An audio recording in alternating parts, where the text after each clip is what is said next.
ಜನ ಆತ್ಮಹತ್ಯೆಗಳನ್ನು ಮಾಡ್ತಾರೆ, ಎಷ್ಟೋ ಜನ ಗಂಡ ಹೆಂಡತಿಯರನ್ನ ಬಿಟ್ಟಿದ್ದಾರೆ, ಎಷ್ಟೋ ಜನ ಅಣ್ಣ ತಮ್ಮಂದ್ರಿಂದ ದೂರ ಆಗಿದ್ದಾರೆ. ಈ ಕುಡಿತದ ಚಟದಿಂದ ಬಹಳಷ್ಟು ಮನೆತನಗಳು ಹಾಳಾಗಿದೆ. ಇಂಥ 1963 ಶಿಬಿರಗಳನ್ನು ಆಯೋಜನೆ ಮಾಡೋದ್ರ ಮೂಲಕ ಈ ಧರ್ಮಸ್ಥಳ ಸಂಸ್ಥೆ ಸಾವಿರಾರು ಜನರನ್ನ ಅವರ ಮನೆತನಗಳನ್ನ ಉದ್ಧಾರ ಮಾಡಿದೆ. ಆ ರೀತಿಯಾದಂಥ ಒಳ್ಳೆ ಕಾರ್ಯಕ್ರಮವನ್ನ ಈ ಸಂಸ್ಥೆ ಹಮ್ಮಿಕೊಂಡಿದೆ. ಹಾಗೆಯೇ ಈ ಸಂಸ್ಥೆ ನಮ್ಮ ತಾಲೂಕಿನಲ್ಲಿ ಸುಮಾರು 54 ಜನ ಸದಸ್ಯರನ್ನ ಹೊಂದಿದೆ. ಈ ಸಂಸ್ಥೆ ಗ್ರಾಮೀಣ ಅಭಿವೃದ್ಧಿ ಸಂಸ್ಥೆಯ ಮೂಲಕ ಈ ರಾಜ್ಯದಾದ್ಯಂತ ಎಲ್ಲ ತಾಲೂಕುಗಳಲ್ಲಿ ಗ್ರಾಮೀಣ ಅಭಿವೃದ್ಧಿ ಸಂಸ್ಥೆಯ ಮೂಲಕ ಹೆಣ್ಣು ಮಕ್ಕಳಲ್ಲಿ ಸಂಘವನ್ನು ಸ್ಥಾಪನೆ ಮಾಡಿ ಆರ್ಥಿಕ ಶಕ್ತಿಯನ್ನು ಅಭಿವೃದ್ಧಿಪಡಿಸೋದ್ರ ಮೂಲಕ ಸುಮಾರು 2 ರಿಂದ 3 ಕೋಟಿ ಜನ ಸದಸ್ಯರನ್ನ ಹೊಂದಿದ್ದು ಅವರಲ್ಲಿ ಆರ್ಥಿಕ ಶಕ್ತಿಯನ್ನು, ಅವರಿಗೆ ಸಾಮಾಜಿಕ ಶಕ್ತಿಯನ್ನು, ಆರ್ಥಿಕವಾಗಿ, ಸಾಮಾಜಿಕವಾಗಿ, ಶೈಕ್ಷಣಿಕವಾಗಿ ಮುಂದೆ ಬರೋದಕ್ಕೆ ಈ ಸಂಸ್ಥೆ ಅವರಿಗೆ ಎಲ್ಲ ರೀತಿಯಾದಂಥ ನೆರವನ್ನು ಕೊಟ್ಟಿದೆ. ಈ ಸಂಸ್ಥೆಯ ಮುಖ್ಯದ ದೇವಸ್ಥಾನಗಳ ಅಭಿವೃದ್ಧಿ ಮಾಡಿದೆ, ವಿದ್ಯಾರ್ಥಿ ವೇತನವನ್ನು ಕೊಡ್ತಾ ಇದೆ, ಕೆರೆಗಳ ಹೂಳನ್ನು ಎತ್ತಿ ಕೆರೆಗಳನ್ನು ಅಭಿವೃದ್ಧಿ ಮಾಡ್ತಾ ಇದೆ, ಹಾಗೆಯೇ ಮಾಶಾಸನವನ್ನು ಕೊಡ್ತಾ ಇದೆ, ಮನೆಗಳನ್ನು ಕಟ್ಟಿಕೊಡ್ತಕ್ಕಂಥದ್ದು. ಅದೇ ರೀತಿ ಹೆಣ್ಣು ಮಕ್ಕಳಿಗೆ ಆರ್ಥಿಕ ಶಕ್ತಿಯನ್ನು ಕೊಡ್ತಕ್ಕಂಥದ್ದು. ಇಂಥ ಎಲ್ಲ ಕೆಲಸವನ್ನು ಮಾಡ್ತಕ್ಕಂಥ ಪುಣ್ಯಕ್ಷೇತ್ರ ಧರ್ಮಸ್ಥಳ. ಧರ್ಮಸ್ಥಳ ಪುಣ್ಯಕ್ಷೇತ್ರದಲ್ಲಿ ಇವತ್ತು ಸುಮಾರು ಲಕ್ಷಾಂತರ ಜನ ಕೆಲಸವನ್ನು ಮಾಡ್ತಾರೆ. ಆ ಲಕ್ಷಾಂತರ ಜನರಿಗೆ ಒಂದು ವೃತ್ತಿಯನ್ನು ಕೊಟ್ಟಿರ್ತಕ್ಕಂಥದ್ದು ಧರ್ಮಸ್ಥಳ ಗ್ರಾಮೀಣ ಅಭಿವೃದ್ಧಿ. ಈ ಸಂಸ್ಥೆಗೆ ಕೆಟ್ಟ ಹೆಸರನ್ನು ತರಬೇಕು ಅಂತ ಹೇಳಿ ಈಗ ಈ ಹಿಂದೆ ಶನಿ ಸಿಂಗಾಪುರ ಅಂತ ಹೇಳಿದ್ರೆ ಪೂನಾದ ಹತ್ರ ಬರುತ್ತೆ. ಆ ದೇವಸ್ಥಾನದಲ್ಲಿ ಹೆಂಗಿರ್ತಕ್ಕ ಶನೇಶ್ವರ ದೇವಸ್ಥಾನ ಅಂದ್ರೆ ಅಲ್ಲಿ ಮನೆಗಳಿಗೆ ಬಾಗಿಲೇ ಇರ್ತಿರ್ಲಿಲ್ಲ, ಒಂದು ಪರದೆ ಮಾತ್ರ ಇರ್ತಾ ಇತ್ತು. ಅಂದ್ರೆ ಅಲ್ಲಿ ಕಳ್ತನವನ್ನು ಮಾಡೋದಕ್ಕೆ, ಇನ್ನೊಂದು ಮಾಡೋದಕ್ಕೆ ಜನ ಯೋಚನೆಯನ್ನು ಮಾಡ್ತಾ ಇದ್ರು.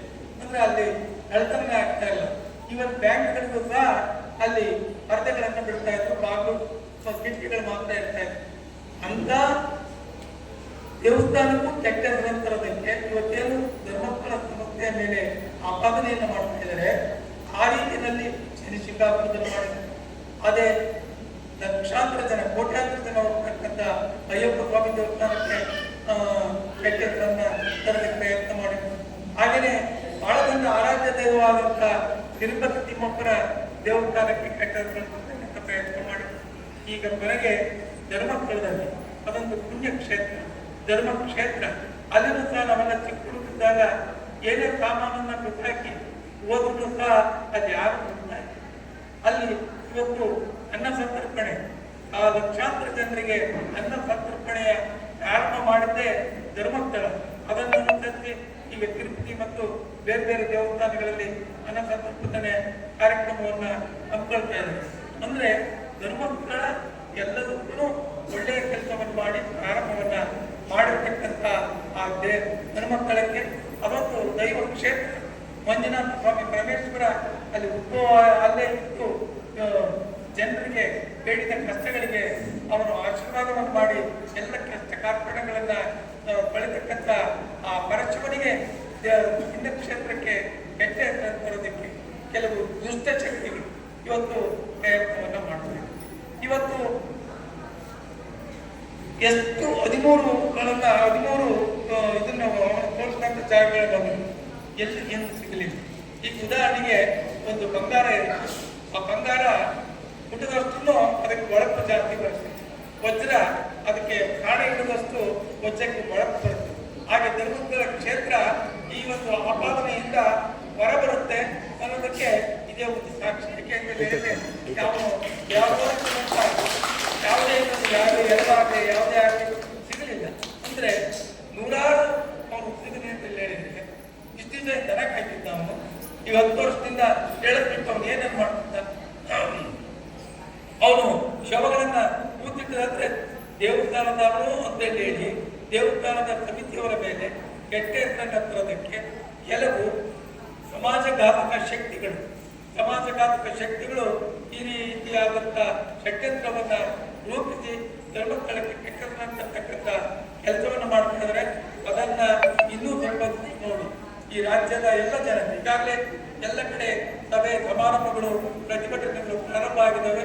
ನಮ್ಮ ತಾಲೂಕಿನಲ್ಲೂ ಇದೇ ರೀತಿ ಆಗಿದೆ. ಇನ್ನು ಮುಂದುವರೆಸಿದ್ದೆ ಆದರೆ ಇಲ್ಲೂ ಸುಮಾರು ಒಂದು 10,000 ಜನರನ್ನು ಸೇರಿಸಿ ಧರ್ಮಸ್ಥಳ ಸಮುದಾಯ ಪರವಾಗಿ ಒಂದು ದೊಡ್ಡ ಬೃಹತ್ ಪ್ರತಿಭಟನೆಯನ್ನ ಹಮ್ಮಿಕೊಳ್ಳಬೇಕು ಅಂತಕ್ಕಂಥ ಆಲೋಚನೆಯನ್ನ ನಾವು ಮತ್ತು ನಮ್ಮ ಸ್ನೇಹಿತರು ಮಾಡ್ತಾ ಇದ್ದೇವೆ. ಇದೊಂದು ಯಾವುದೇ ರಾಜಕೀಯ ಉದ್ದೇಶ ಅಲ್ಲ. ಇವತ್ತು ಸರ್ಕಾರ SIT ಮಾಡಿರೋದ್ರ ಮೂಲಕ ಇವತ್ತು ಸರ್ಕಾರನೂ ಒಳ್ಳೆಯ ಕೆಲಸ ಮಾಡಿದೆ. ಯಾಕೆ ಅಂತ ಹೇಳಿದ್ರೆ ಧರ್ಮಸ್ಥಳದಲ್ಲಿ ಯಾವುದೇ ಅಹಿತಕರ ಘಟನೆಗಳು ನಡೆದಿಲ್ಲ, ಯಾವುದೇ ದುರ್ದೇಶ ಕೆಲಸವನ್ನ ಧರ್ಮಸ್ಥಳಗಳು ಮಾಡಿಲ್ಲ ಅಂತಕ್ಕಂಥದ್ದನ್ನು ಸಾರ್ವಜನಿಕರಿಗೆ ಮತ್ತು ಈ ಅವಕಾಶ ಮಾಡ್ತಕ್ಕಂಥವರಿಗೆ ತೋರಿಸಿಕೊಡ್ತಕ್ಕಂಥ ಕೆಲಸವನ್ನು ಮಾಡಿದೆ. ಇನ್ಮೇಲೆ ಸಾಕು ಅವರು ತೋರಿದಂತ 13 ಪತ್ರಿಕೆಯನ್ನು ನೋಡಿದೆ. ಮುಖ್ಯಮಂತ್ರಿಗಳು ಇನ್ನು ಉದ್ಘಾಟನವನ್ನ ಇಲ್ಲಿಗೆ ಸ್ಟಾಪ್ ಮಾಡ್ತೀವಿ ಅಂತಕ್ಕಂಥ ಮಾತನ್ನು ಹೇಳಿದರೆ ಸ್ಟಾಪ್ ಆಗಬೇಕು. ಧರ್ಮಸ್ಥಳ ಸಂಸ್ಥೆಯಿಂದ ಬಂದಿರತಕ್ಕಂಥ ಈ ಆಪಾದನೆ ಸುಳ್ಳು ಅಂತಕ್ಕಂಥದ್ದು ಜನರಿಗೆ ಗೊತ್ತಾಗಬೇಕು. ಆ ಮಂಜುನಾಥನ ಆಶೀರ್ವಾದಕ್ಕೆ ಮೊದಲು ಯಾವ ರೀತಿ ಜನ ಹೋಗ್ತಾ ಇದ್ರು ಆ ರೀತಿ ಜನ ಹೋಗಿ ಅವರ ಆಶೀರ್ವಾದವನ್ನು ಪಡಿ. ಯಾಕೆಂದ್ರೆ ಯಾವುದೇ ಏನೇ ಆದ್ರೂ ಧರ್ಮಸ್ಥಳದ ಮಂಜುನಾಥ ಅಣ್ಣ ಸ್ವಾಮಿ ಅಂದ್ರೆ ಜನರಿಗೆ ಭಯ ಇತ್ತು, ಭಕ್ತಿ ಇತ್ತು. ಅದನ್ನ ಹೋಗ್ಲಾಡ್ತಕ್ಕಂಥ ಕೆಲಸವನ್ನ ಈ ಅನಾಮಿಕರು ಮಾಡ್ತಾ ಇದ್ದಾರೆ. ಇವರಿಗೆ ಧಿಕ್ಕಾರ ಅಂತ ಹೇಳ್ತಾ ಏನು ಧರ್ಮಸ್ಥಳ ಸಂಸ್ಥೆ ಒಳ್ಳೆಯ ಕೆಲಸವನ್ನು ಮಾಡ್ತಾ ಇದೆ, ಅದಕ್ಕೆ ನಮ್ಮ ಸಂಪೂರ್ಣ ಬೆಂಬಲ ಇದೆ ಅಂತ ಹೇಳ್ತಾ ನಾನು 2008ರಲ್ಲಿ ಶಾಸಕಿದ್ದಂಥ ಸಂದರ್ಭದಲ್ಲಿ ಈ ಸಂಸ್ಥೆಯನ್ನ ಇಲ್ಲಿ ಉದ್ಘಾಟನೆ ಮಾಡಿ ಪ್ರಾರಂಭ ಮಾಡಿದೆ. ಈ ಒಂದು ತಾಲೂಕಿನಲ್ಲಿ ಬೃಹದಾಕಾರವಾಗಿ ಕಳೆದು ಸುಮಾರು 685 ವಿದ್ಯಾರ್ಥಿಗಳಿಗೆ ಕೆರೆ ವೇತನ ಕೊಡ್ತಾ ಇದನ್ನು ವಿದ್ಯಾರ್ಥಿ ವೇತನ ಕೊಡ್ತಾ ಇದೆ. 11 ಕೆರೆಗಳನ್ನ ಕೂಡೆತ್ತಿದೆ. ಪ್ರಸ್ತುತ 20 ವಾತ್ಸಲ್ಯ ಮನೆಗಳನ್ನ ಕಟ್ಕೊಟ್ಟಿದೆ. ವಿದ್ಯಾರ್ಥಿಗಳಿಗೆ ಸ್ಕಾಲರ್ಶಿಪ್ ಅನ್ನು ಕೊಡ್ತಾ ಇದೆ. ಸಾಕಷ್ಟು ಜನರಿಗೆ ಆರ್ಥಿಕ ಶಕ್ತಿಯನ್ನು ಕೊಟ್ಟಿದೆ. ಇದು ಸಂಸ್ಥೆ ಬೆಳೀಲಿ. ಯಾಕೆಂದ್ರೆ ಒಂದು ಪರ್ಯಾಯ ಸರ್ಕಾರದ ರೀತಿಯಲ್ಲಿ ಜನರ ಕಲ್ಯಾಣ ಕೆಲಸಗಳಲ್ಲಿ ಈ ಸಂಸ್ಥೆ ಕೆಲಸವನ್ನು ಮಾಡ್ತಾ ಇದೆ. ಇವ್ರಿಗೆ ಒಳ್ಳೆಯದಾಗಲಿ ಅಂತ ಹೇಳ್ತಾ ನಿಮ್ಮೆಲ್ಲರಿಗೂ ನನ್ನ ಮಾತನ್ನು